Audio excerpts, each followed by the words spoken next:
like to help you to feel more powerfully. Something that we know that you all want to know about, you all want to feel, but you've managed over time to build barricades and separations between who you are in your physical body and who you really are as source energy. And so sometimes you feel negative emotions that you describe as fearful or insecure or worried or lonely. And what you're describing really with every negative emotion is you having chosen, because you always do, to focus on something that is vibrationally different enough from your broader point of view that you've introduced enough resistance into your energy field that you are depriving yourself of the fullness of the results that you want. The fullness of the presence of source, or the fullness of the presence of someone that you care about, or the fullness of the presence of the manifestation that you've been working on. In other words, you are the only one who can allow or deprive yourself of anything that you want. And it's all about the vibrational stance. Therefore, it's all about the thoughts you think. Therefore, it's all about the way you feel. And when you get that all together, when you acknowledge that the way I feel is about what I'm doing vibrationally, and what I'm doing vibrationally is about what I'm thinking about, and it all comes down to focus, and I can focus on something that feels good, or I can focus on something that feels bad, every time, every moment, every place, everywhere, everyone. I can do this. But it takes some practice, and we encourage you to start with easy things. Practice your focus on the things that it's easy to focus on. Or practice your focus on the things that matter the most to you, because they come up the most often, so eventually you can work it out if you want to. But when you discover your ability to focus and feel, focus and feel, focus and feel, focus and feel, before you know it, you're going to discover the genius of feeling and focus, feeling and focus, feeling and focus. Because once you figure out how to find something that causes you to feel good, and you focus on it long enough that you establish a pattern of that thought, and therefore a pattern of that feeling, you begin to establish for yourself what we have recently been calling an emotional grid. It's like the beginning. It's like an emotional foundation. It's like the foundation of anything. But a foundation, a vibrational foundation, is such a marvelous thing to understand and behold. Because once you accomplish an emotional foundation, law of attraction will fill it in at all levels with things that match it. And your life just becomes rich and full with what you've been calling coincidences, and they are coincidences, but we want to say a coincidence is not a freaky act of nature. It's not a lucky happenstance. A coincidence is an incidence that is cooperatively happening because of the cooperative components that are coming to you in response to the vibrational offering that you're offering. In other words, these coincidences mean converging. It means coming together. It means aligning with things that match how you are dominantly feeling. So once you begin to deliberately conjure by virtue of focusing on things that you know will make you feel good, because last time you focused upon them, they did, so you know that it did it once, so you're going to try it again. Sort of like when you go to a buffet. Really, you're really good at this. When you go to a buffet and you get something in your mouth that is horrible, do you keep going back and trying it again? Oh, I'm going back with my plate. Why? Because it was awful, and I'm going to try to train it into something different. It was just horrible. So you start with things that you know taste good, vibrationally, emotionally, and you focus upon them, and you use that focus with the deliberate intention of establishing an emotional grid that we promise you will fill in with more details. We've had quite an interesting conversation today, and from our perspective, it was emphatically out there on the leading edge. We often come together and have conversations about things that truly take thought beyond where they have been before. But this one is especially satisfying today, not only because we've moved into some new places.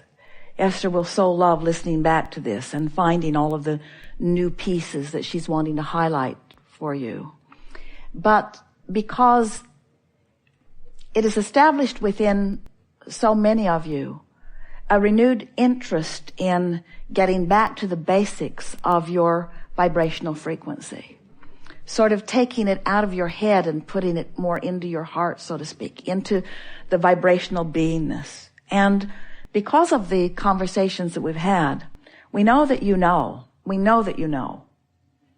that the grid will fill in with the details of life that you describe as meaningful physical reality. There's no separating non-physical from physical. And we've all come so far. You are out here on the leading edge, and that's the part that we think you got with greater clarity here today. That creation is happening here, and that Source is joining you here, and that this is where the party really is. And that there are times when you allow a full recognition of the bliss and beauty and perfection of you and of life, and there are times that you don't. And we think that if we were standing in your physical shoes, we would be reveling in this new knowledge. Jerry said to Esther the other day, and she heard him laughing so hard while he said it. She was asking him a business question, something specifically about something that she was wondering what to do about. And his words to her were, well, if I was standing in my physical shoes. And then she realized that he can stand all day if he wants to in her physical shoes, although she rarely does herself. In other words, there need be no separation from you and you. So as you are moving forward in the days that are before you, it is our desire that you pay attention, make the conscious correlation between the new things that are happening and the understanding that came over you here today. Because it is certain that your grid will fill in with things that are unique enough that you will recognize that they're happening because of what happened here. You see what we're getting at? And when you make that correlation, then we think that you'll deliberately go to work on your grid and then let the good times roll. Because there is nothing more exhilarating than for you to define something that you want by being aware of its absence, recognize that its absence has caused an emotion within you that is the conjuring of a grid that isn't going to serve you, and then deliberately changing the vantage point, the vibrational vantage point at the basis, and doing it with such ease that it just is amazing to you that you hadn't thought of it sooner. And then to watch the precision with which the universe will proceed to deliver to you matching components to fill that in. And we promise you we will be there reveling with you in your conscious awareness that you created the basis and now the universe has cooperated. Your feeling of worthiness and your feeling of empowerment will come in proportion to the amount of emotional grids that you care to build. If we were standing in your physical shoes, and we often are, we would be making lists of positive aspects, and we would be reveling in the general perfection of your planet. We would awaken in the morning and speak our appreciation for the sun coming up, whether you can see it or not. We would acknowledge the perfection of your planet spinning in its orbit, whether you can see any other planets at that moment or not. We would feel appreciation for the intelligence of our physical body and for what the cells are doing, for what they know how to do. We would feel appreciation for the bed upon which we had slept and the pillow beneath our head. And we would bask in the deliciousness of the coverings upon our body. And we would acknowledge at the beginning of every day, this is a good day. I have such a good basis from which to begin. All is well with me.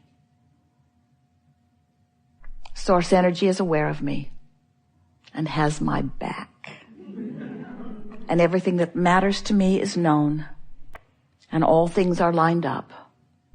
And I'm on an eternal treasure hunt of treasures, because the universe knows what I seek and knows where those treasures are, and is pointing me on the path of least resistance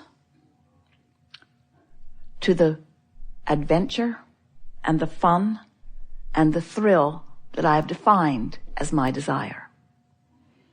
It is so delicious to create with you. It is so fun to walk on your beaches and sleep in your beds and eat at your table and revel in your expansion, when all along what you were seeking was your natural and well-deserved joy. Most of our human friends still don't really believe that, because they think the circumstances that are surrounding them dictate how they feel. Because most humans are observers of their environment and offers of a vibration that is equal to the environment that they are observing. And that's what makes you feel like you need to control your environment. Can't do it. That's what makes you feel like you need to or want to control your environment. Can't do it. But that's why you keep trying to control your environment. Can't do that. Can't do it. Can't do it. Give it up. Give it up. Give it up. Give it up. Give it up. Give it up. Give it up. Can't do it. You cannot control your environment. And when you stop trying to control your environment, then you have awareness of those emotional signals that let you know what you're doing with your thoughts. But as long as you're still believing that if I could control that environment and make it better, and then I would have a much better relationship with the experience, because if my children were behaving better, or if the government would... We can't even decide which phrase to choose. There are a lot of them that you have been offering. Then I would feel better. Then I would feel better. If that condition would resolve itself, then my observation of it would go so much better for me. And therefore, I think that you need to do something about the way I feel.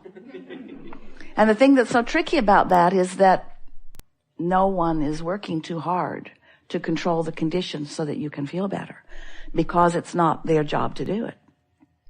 So where does that leave you? There are all kinds of things that you're looking around at that don't please you. What do? Put your head in the sand? You'd feel better. But we're not really advocating a complete withdrawal from life that annoys you. What we are encouraging is a new determination to focus, and a joyful discovery that you can, first of all, focus, and next, that you can focus in ways that feel good, and next, that when you do, all kinds of resources join you, and the resources that join you are the joyful resources that you've been looking for in the improvement of the conditions that you can't control all along. There, we're done. Now you know everything that's important to know, so just go figure out how to make it work in your life. Because words don't teach, do they? It's only life experience that gives you your understanding. And sometimes we are fortunate enough that we can hit on some words that are meaningful because you've just lived something that makes what we're saying brighten for you, or what you've just lived brighten for you. And that's the advantage of coming together in these collective forums where we can chew together. There's a huge advantage in you all being here on this planet together, interacting with one another and providing for each other relationships with each other and relationships with the environment that you are co-creating together. It's really the best of all worlds. There is great love here for you. And as always, we remain stubbornly in the vortex.